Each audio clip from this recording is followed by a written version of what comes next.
இப்ப இருக்கிற அரசியலே உதயநிதிக்கும் ஜோசப் விஜய்க்கும் போட்டி, மு.க. ஸ்டாலினுக்கும் திமுகவுக்கும் தாவேகாவுக்கும் போட்டி. யார் கிறிஸ்தவர்கள் ஓட்ட வாங்குறது? போட்டி போட்டுக்கொண்டு போய் கிறிஸ்தவ மக்களை ஏமாற்றக்கூடாது.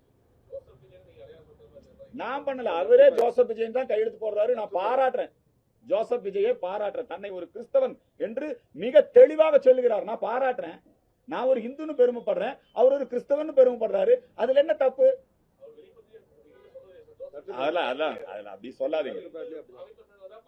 இல்ல இல்ல இல்ல, அவரே ஜோசப் விஜயன் தான் சொல்றாரு.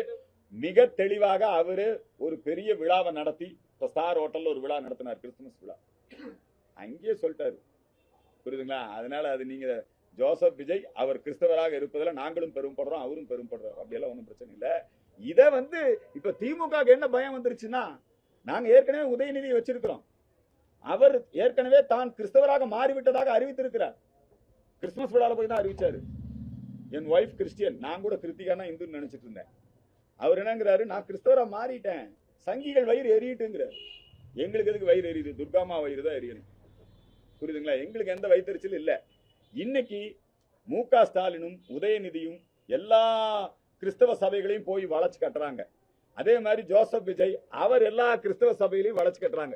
எப்படியாவது தமிழகத்துல ஒரு கிறிஸ்தவ முதலமைச்சர் வந்துடணும் அப்படிங்கிற அந்த அடிப்படையில் அவங்க வேலை செய்யறாங்க. வரட்டும், அதுல ஒன்றும் மாற்றம் இல்லை. தமிழ்நாட்டில் பிஜேபி துவக்கினதே ஒரு கிறிஸ்தவர் தான், ஜான், புரியுதுங்களா?